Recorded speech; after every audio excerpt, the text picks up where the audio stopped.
we're fortunate in that this modern age we can take our spirituality from a broad spectrum of sources, down through time to the present age. We can learn from those that came before us. Often we can learn what not to do as well as what to do, which is sometimes even more important. Most major religions share similar and common beliefs and tools among them. These come down to us through the centuries. I'm going to briefly skim over the timeline and then talk about some of the individual specific tools, the symbolism, and uses of each one. The studies of human past, known as the 3H system, was coined by Christian J. Thompson, who came up with the framework. The basis of this framework is technological. It revolves around the notion of three successive periods or ages: the Stone Age, the Bronze Age, and the Iron Age, each age being technologically more complex than the one before it. During this time, every civilization on Earth had begun their own belief systems, their own myths, and their own oral traditions.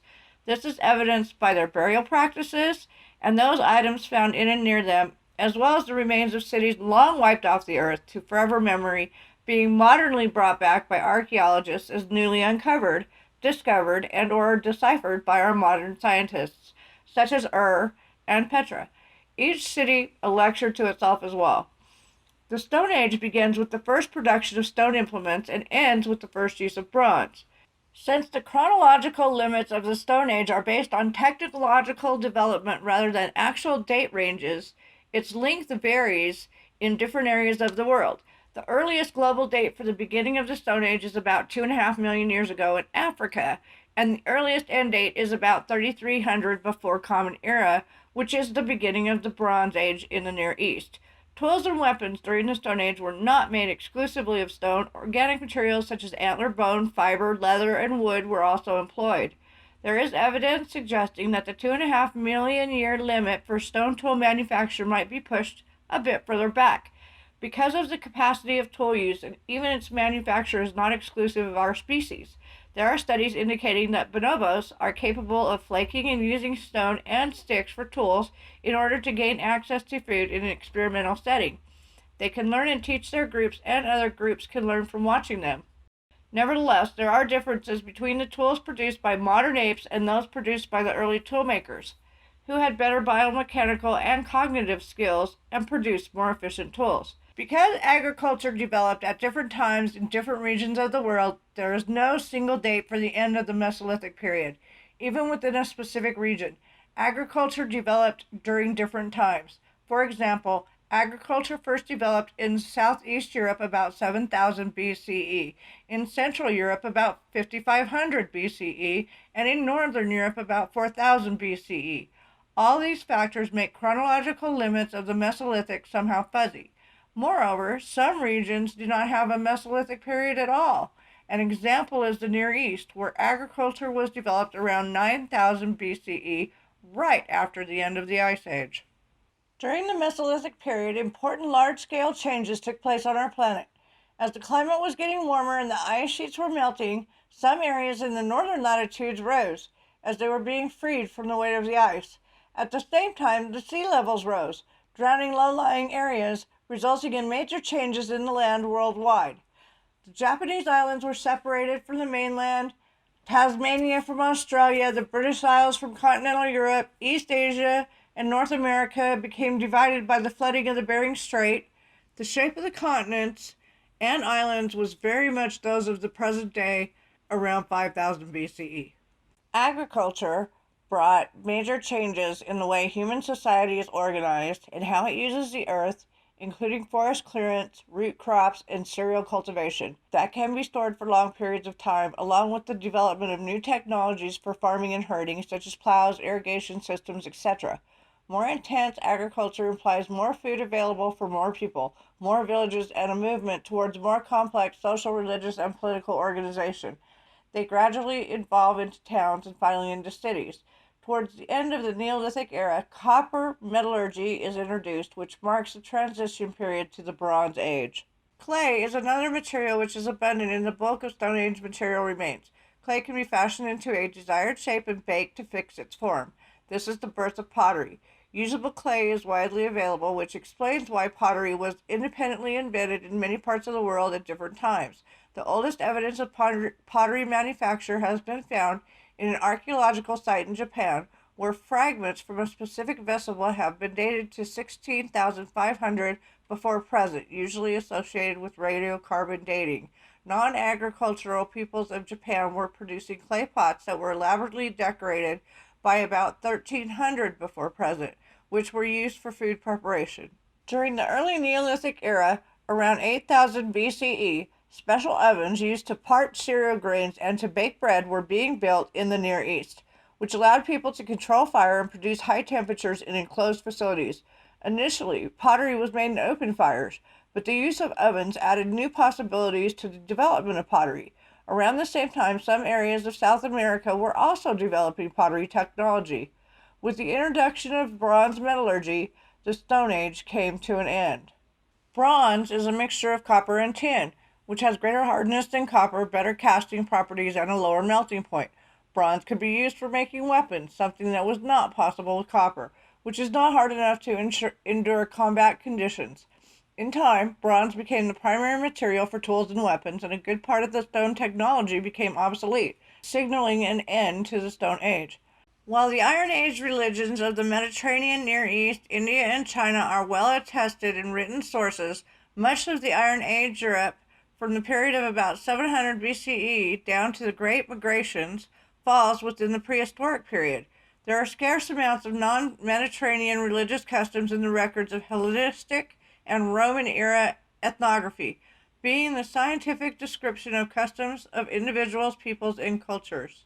We have evidence of Scythian mythology, Herodotus, Celtic polytheism, Posidonius, Paleo-Balkan mythology, Germanic polytheism, Tacitus, Slavonic polytheism, Procopius, mythology of the Turkic and Mongolian peoples. In the case of circumpolar religion, shamanism in Siberia, Finnic mythology, traditional African religions, Native American religions, and Pacific religions, the prehistoric era mostly ends only with the early modern periods and European colonialism. These traditions were often only first recorded in the context of Christianization. For these reasons, the interpretations and understanding of the Iron Age beliefs in Europe have to rely primarily on archaeological finds and dated material. For example, Stonehenge is a prehistoric monument in Wiltshire, England, 2 miles west of Amesbury. It consists of a ring of standing stones, with each standing stone around 13 feet high, 7 feet wide, and weighing around 25 tons. These stones are set within earthworks in the middle of the most dense complex of Neolithic monuments in England. Archaeologists believe it was constructed from 3000 to 2000 BC. The surrounding circular earth bank and ditch, which constitute the earliest phase of the monument, have been dated to about 3100 BC. Radiocarbon dating suggests that the first bluestones were raised between 2400 and 2200 BC, although they may have been at the site as early as 3000 BC. Another example, the Egyptian pyramids. The ancient pyramid-shaped masonry structures located in Egypt. As of November 2008, sources cite either 118 or 138 as the number of identified Egyptian pyramids. The earliest known Egyptian pyramids are found at Saqqara, northwest of Memphis. The earliest among these is the Pyramid of Djoser, which was built around 2630 to 2610 BC during the Third Dynasty. This pyramid and its surrounding complex were designed by the architect Imhotep and are generally considered to be the world's oldest monumental structures constructed of dressed masonry. Anthropology, Cicero in 1940, assumed that religion is in complete continuity with magical thinking and that it is a cultural product. The complete continuity between magic and religion has been a postulate of modern anthropology, at least since the 1930s. The perspective of modern anthropology towards religion is the projection idea, a methodological approach which assumes that every religion is created by the human community that worships it, that the creative, active ascribed to God is projected from man. In 1841, Ludwig Feuerbach was the first to employ this concept as the basis for systematic critique of religion. A prominent persecutor in the formulation of this projection principle was Glambesta Vico, an early formulation of its foundation in an ancient Greek writer, Xenophanes, which observed that the gods of the Ethiopians were inevitably black with flat noses, while those of the Thracians were blonde with blue eyes. One major problem in the anthropology of religion is the definition of religion itself. Anthropologists believed that certain religious practices and beliefs were more or less universal to all cultures at some point in their development, such as a belief in spirits or ghosts, the use of magic as means of controlling the supernatural, the use of divination as means of discovering occult knowledge of the future, the performance of rituals such as prayer and sacrifice as means of influencing the outcome of various events through supernatural agency, sometimes taking the form of shamanism or ancestor worship. According to Clifford Geertz, religion is a system of symbols which acts to establish powerful, pervasive, and long-lasting moods and motivations in men by formulating conceptions of general order of existence and clothing these conceptions with such an aura of factuality that the moods and motivations seem uniquely realistic. Today, religious anthropologists debate and reject the cross-cultural validity of these categories, often viewing them as examples of European primitivism. Anthropologists have considered various criteria for defining religion, such as a belief in the supernatural or the reliance on ritual, but few claim that these criteria are universally valid. Anthony F. C. Wallace proposes 4 categories of religion, each subsequent category subsuming the previous. These are, however, synthetic categories and do not necessarily encompass all religions. The individualistic is the most basic, the most simplest. An example is the Vision Quest. The shamanistic, part-time religious practitioner uses religion to heal, to divine, usually on behalf of a client. The Tillamook, a Native American tribe from coastal Oregon, have 4 categories of shamanism: spiritualists, faith healers, palm readers, religious authorities, acquired through one's own means. The 3rd category Wallace proposes is communal and elaborate set of beliefs and practices, groups of people arranged in clans by lineage, age group, or some religious societies. People take on roles based on knowledge and ancestral worship. The 4th and final is the ecclesiastical.